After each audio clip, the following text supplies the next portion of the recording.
Discussion regarding the future of the OMMP. Yeah, we're still on schedule. I love that. And So does that address the questions you have? Is that your handout? It addresses some of that. We could all grab that handout if you go. I think it's on the right side, 3 pages in. This handout, concepts regarding maintaining the OMMP, this is something that Anthony Taylor and I were brainstorming on for Compassionate Oregon, and I just borrowed it for this purpose because I thought it throws some of the ideas out there. This wasn't completely finished product, but we were just trying to come up with reasons why do we still need the OMMP separate from recreational. And it's a starting point. You want to read it, Phil? Well, I just don't know if we have everybody has a copy of it. Oh, Yes, let's- we're These folks don't because it's so recent. Yeah. Okay, I can go over it just briefly. So first question, why do we need to maintain this program in light of the legalization of recreational marijuana? First, many patients need the higher number of plants and quantity of medical marijuana due to their needs. For example, many use extracts, tinctures, and other methods which require a larger quantity of flowers. 2, a quality medical marijuana clinic provides not only a doctor to verify that the patient has a qualifying condition, but education on alternatives to smoking, strains that work better for specific conditions, drug interactions, side effects, and other issues. 3, many doctors do not want to act as an attending physician of the program for various reasons, including not having expertise regarding the medical use of marijuana.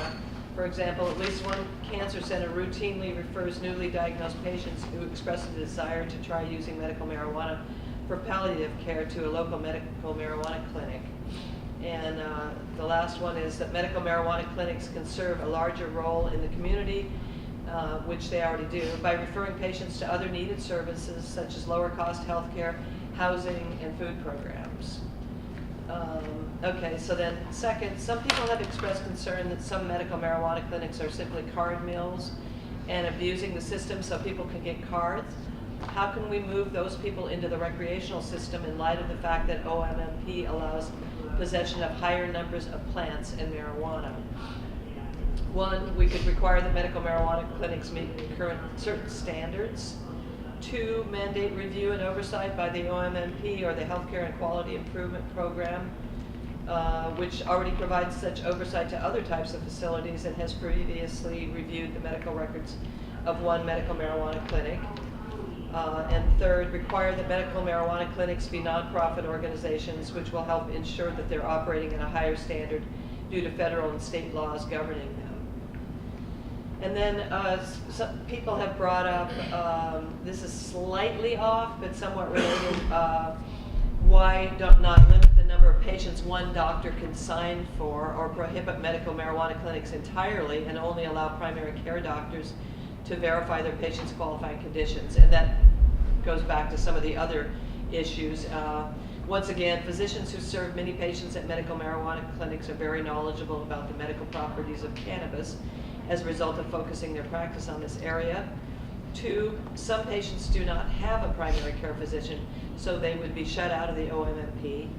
3, as noted above, many doctors will not sign for their patients. If their primary care physician is one of these, they would not be able to participate in the OMMP. And then 4th, some patients' primary care physician is a naturopath, a category of physicians who are not allowed under the law to recommend medical marijuana under the OMMP. And then the one that we didn't hit that you guys have already talked about is the under 21 age group, that if we get rid of this, then the people under 21 wouldn't have access to marijuana for their medical conditions. So I was going to then, I think, open it up beyond that and just sort of write on the board if there's any other ideas. And I wanted to open this up to the staff as well as the audience. And if we can keep it short because we still, are on a bit of timeline, but if we can spend a few minutes, I would really appreciate it. Doing highlights of benefits of benefits of why keep the Oregon medical marijuana program. Some of the things, right? You want to? Yeah. That's good. Yeah. Oh, you want? No. Okay. Spelling one. Yep. It's a little bit problematic, I would say, right now, because we don't know exactly what the OLCC policies are going to be post-session in the rulemaking. But I think one of the things that's least that I've been looking at, is we have a lot of people who participate in growing and producing medical marijuana in the state, or just marijuana in general. If there's only a small number of licenses that are given out to the recreational production, we're going to run into a lot of potential problems. Some of them, you're dealing with pests and pathogens and that sort of thing, concentration of ownership.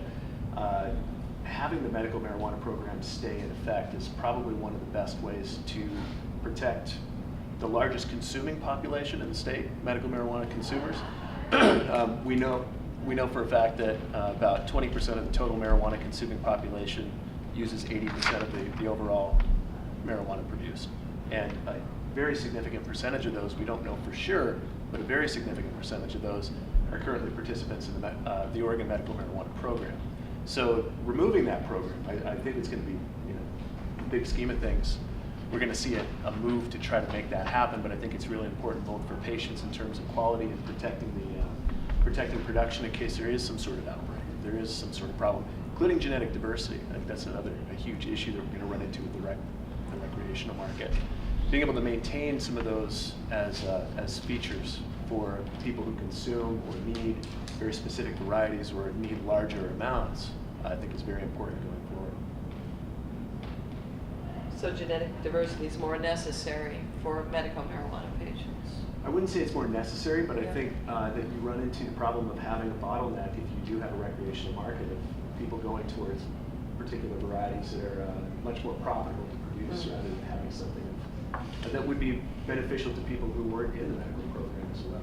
Yeah. There's a lot of things Well, that come up with that. just what Seth, I agree totally that the research on CBDs and as time goes away, medical application is really going for what benefits the patient versus recreational, which is strictly recreational. This helps this point, but on the medical, it is a particular drive really to lower THC and increase CBN, CBDs to help the patient, where on a retail market, those ones, hey, I got that, no, that's not what I'm looking for. And like you said, market will drive on a retail side. And I think one of the big things going to even Colorado is see the benefit of keeping your medical marijuana program with an open retail market program is the fact that the medical patients that are truly signed up and using it for medical get the benefit of the same thing as in Colorado when you go into a medical marijuana center there, and it's strictly patients kind of to the right, retail sales to the left. On the retail sales for a particular strain, you're paying X amount. For that same strain on the medical marijuana side, you're paying a reduced amount. And they're offsetting a little for the medical marijuana user, i.e. on the sale of the retail user. And they found that to be a big benefit, not only the right thing to do, but kind of a social thing to do, trying to help out on the medical application to lower the cost for the medical patients, offsetting it with the open retail sales. And again, the two separate markets make that very clear and distinct. So I hear you saying, just because I want to paraphrase it, is to hear you saying that it's really the benefit is that using recreational funds to reduce the cost of the medical marijuana. Exactly. Yep. The health authority there, the public health authority, can and tries to help offset the medical application and the use of cannabis from the retail open purchase of cannabis. We have a different tax structure Yeah. for adult use and federal patients in Colorado. One area where I get confused when we start talking about this is, don't we need to separate out the Oregon Medical Marijuana Dispensary Program from the Oregon Medical Marijuana Program? And, I mean, are we trying to solve all of that? Or are we thinking about this program? Right. Well, We need to this think about feel like in this order to program. program in particular is the benefit of keeping it is really with the dispensary program and OLCC being able to coordinate the two together, where Colorado went for, do we have separate licensing and separate facilities that strictly are open retail sales? But that's a dispensary issue, that's not an Oregon Medical Right. Marijuana But in the program background of that were the patients. Mhm. And the patients, like Todd was saying, so many are, what's the value of me being a patient now? Does it still help me? Does it give me a benefit? And again, the benefit of that card, not only traveling from other states that reciprocate on medical marijuana use and cannabis use, is the fact that, hey, if we do have that program in place, is there a means to help reduce the cost of the medical application on that through the program? And that was part of a big push there to keep the two programs separate. It also raises a big question too, what you just said about the dispensaries. We have no idea how much marijuana is moving through dispensaries versus just being going from grower to patient. No idea, no idea whatsoever. The research I've done on this suggests that the prices people are paying when it's going grower directly to patient is about 25% of what it is in dispensaries. So I mean, we're talking about not only that, but access for people who are lower income, having a hard time getting hold of high quantities. So I mean, part of what we need to do is identify who has this information, how can we get it to be able to better communicate some of these issues that we're dealing with. No, I hear so what I hear you is, so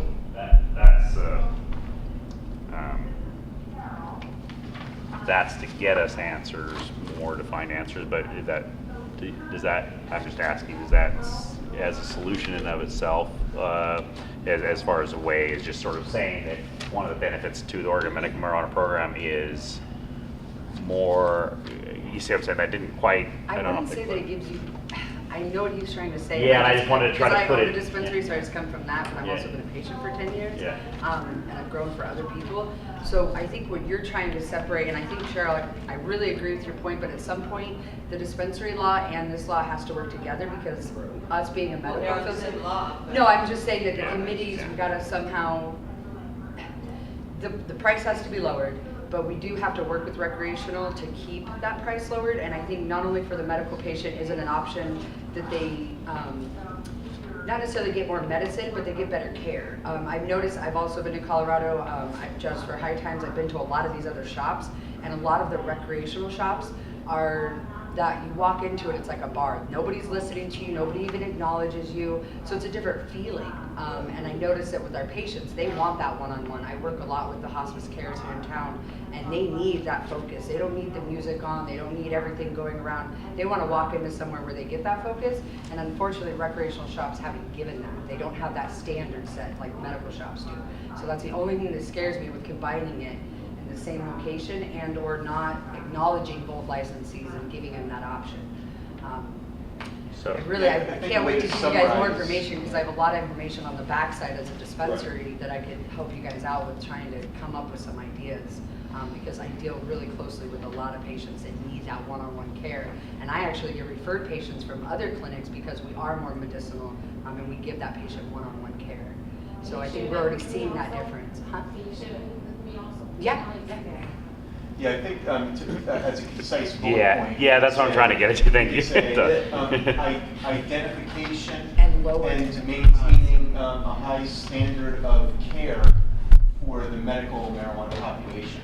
And maybe that comes from setting a standard for those employees of that location, that they have to set a requirement that they have to acknowledge, or have their food handler's card, or have some sort of education on what they're dealing with, or what they're giving back to that patient. And the type of work that Seth does, I think, is really important, for how we treat and how we set up systems for patients who use marijuana therapeutically. And we've got to know how many are out there and what their conditions are. And there will probably be a lot of people, who use it medicinally that won't continue or start to register with OMMP. And so they're going to be harder to track. But knowing, having this data of what they're using it for, and it also makes it easier for patients to discuss this with their doctors as part of their health treatment plan, rather than just checking it off on the list of drugs they use, and then not having any conversation about it. And another thing we could put up on there is out-of-state patients. Yeah, the reduced, so The price reciprocating structure has got to be medical looked at. states, or is that sort of, the out-of-state patients? Yeah, reciprocity. Yeah, The price reciprocity. structure has to be looked at some point. It has to. It just scares people. Well, and It's to stay on scary. focus of what it is a little bit, and just give me what it is that we're focusing on why the OMMP needs to continue to exist, not the improvements of it. And so what I want to be, because right now, really what I see is I see that there will be improvements and there'll be parallel, but we really need to, for the sake of the whole medical marijuana program, be real clear about the benefits and not so much, we all want, because we know them, we all want to go straight And to you sure hit improvement. right on the head. And part of the motivation is we have legislators out there who are saying, well, now we got recreational, let's just fold the medical right Yeah. into it, and it's frightening. And so one of the other whys that Todd brought up, which I think was really powerful too, many brought up as well, is that anyone who's under 21, if there's not an Oregon medical marijuana program, won't be able to have legal I access. have over 100 patients right now under 21. Yeah, I mean, that's a so- lot. Another key thing to keep in mind, I think, is the amount of. And hang on just a second, I've got 2 other people before you, but then I will, Zach, I'm trying to, everybody's raising their sorry. I'm trying to give it, in just 1 second. Let me just write down the most recent, and then go from there. So patients. Can I pipe in here for a moment? Yep. You got it. Oh, actually, we've got, We got 3 people ahead. you've got 3 people ahead, and then yes. Thank you.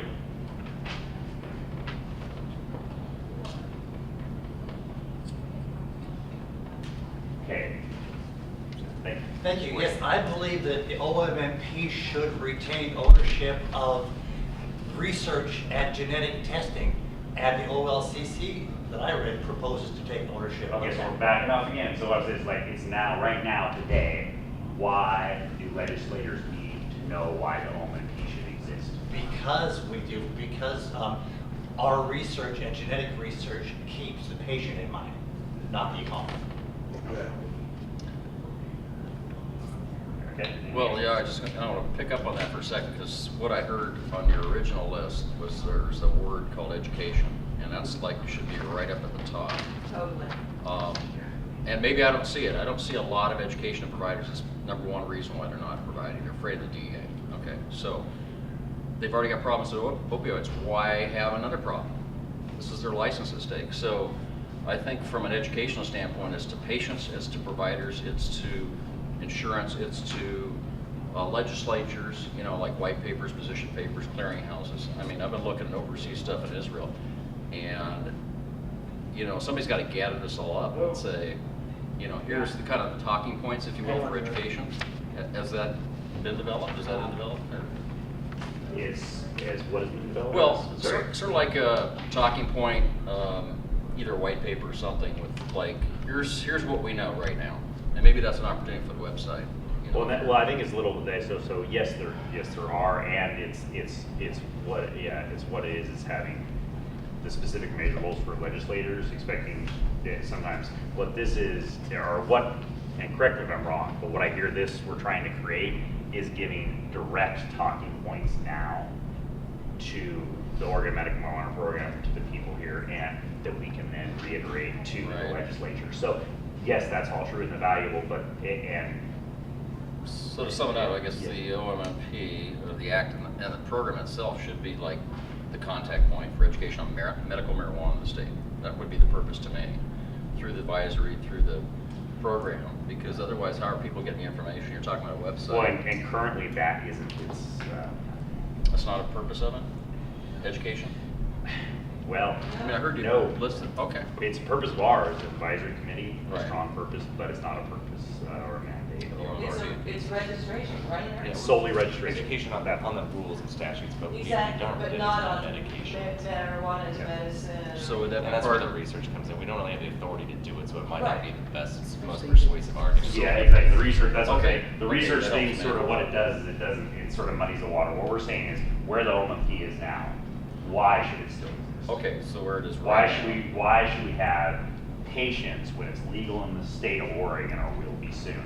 Why should we have a medical marijuana program when it's recreational? That's the question. Does anybody have any? Okay, and so then Anthony, you're next. The number 1 talking point that I've been using with legislatures is, first and foremost, the program is for patients. It's a self-funded program that has $7 million in its account. It funds the budget for 7 state programs, including clean water stuff, clean drinking water stuff. And then the other thing that needs to be kept in mind, and I remind legislators with this is the amount of patients receiving free marijuana for their medical conditions. The low-income people that go into clinics and dispensaries that do, in fact, receive significant discounts and free marijuana for their condition. That's a reason to keep it? Yeah. Well, wouldn't that be an argument to get rid of it, because then they'd be paying taxes? Nope. Yeah.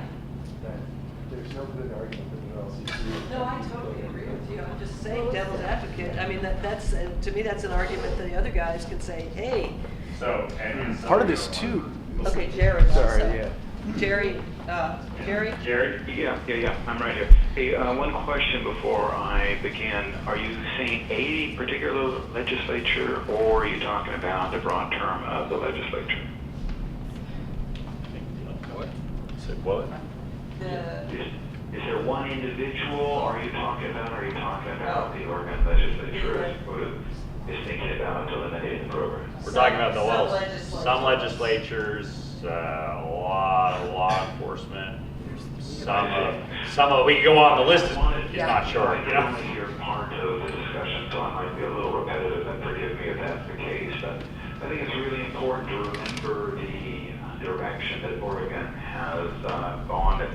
At this point, you know, we really started with a medical model, and then moved on towards a recreational model, but I don't want to forget the roots of this, that this is an amazing plant with huge medical benefits, and it's its most remarkable plant that really hasn't been fully investigated. In fact, the investigation, the research is in its infancy.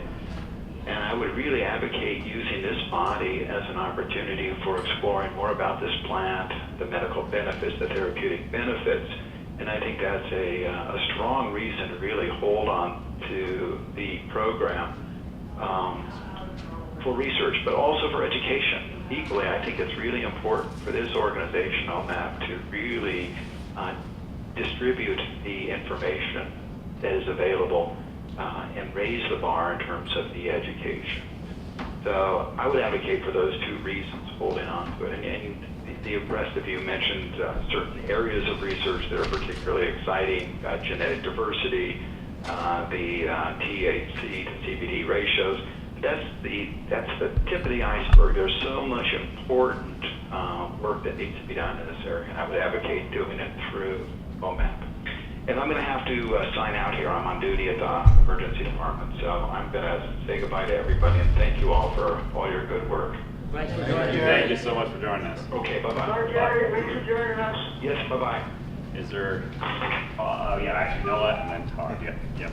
Unless is it relation to, is there more of this? So yeah, I'll do. Okay. I would just say for cost reasons, as a patient, you have to be able to allow a structure to allow them low income to be able to afford it. Like that's a major thing, so it's taxed differently than recreational, because recreational would be wonderful, and the additional taxes raise the price to not allow a patient to have access to medicine as a major reason for that. One other thing, I don't know exactly Right, how this I will wait, and so, you know, and then yes, so we'll still try to figure it out here. Yes, Todd? A couple of things. One is qualifying for public and private programs, whether they're fee reduction programs or their ability to participate in studies or programs that specifically benefit medical marijuana patients. And another one is freedom of interstate travel. With the medical, there's an increasing number of medical marijuana states allowing reciprocity, and the Port of Portland will allow you to fly out of Portland to other medical marijuana states with your cannabis if you have your card and you're within legal amounts. But without a card, you can only fly to 2 states. So that is a good one. So, and that reciprocating medical states, is that what you're referring to? I guess it's not a clear reciprocity, but or what is there another? Yeah, do you have another add on, something I could add on? I would just say ability for, to travel interstate. Okay. With your medicine. And then the third thing would be that the Measure 91, the ability to home grow is very, it's not workable. It's hard to grow 4 plants if you're not allowed a greater number of seedlings and starts. So, under OMA, it's a lot more feasible for a patient to grow their own medicine than under Measure 91. Something to add to Ben on the self-funded. Well, actually, I'm still doing. No, go ahead. Oh, is that okay? No, no, Okay, go ahead. Yeah, okay. It's just a small caveat, but it's something that we have no idea how much income tax revenue medical growers are paying on the dispensary system is in effect, and you have to report that under state income tax. That's something that is not. It's been absent from all the discussions. Could you repeat that? I'm sorry. But that's not included, it's cost of goods sold. Seth, can you repeat that? Just in terms of income tax revenue for growers that are selling to dispensaries at this point, that's something that we have no idea how much is out there, again, because we don't have the data. But it's not only just a self-funded program, it's also a program that is it's generating revenue for the state in other meaningful ways that have not been acknowledged up until this point. Gotcha. So, revenue generation, income tax revenue. Yeah, we have the self-funded. Yeah. What? Yeah. You need another board. I know. Right, small, or? Just right on the vote on it. Can't see it.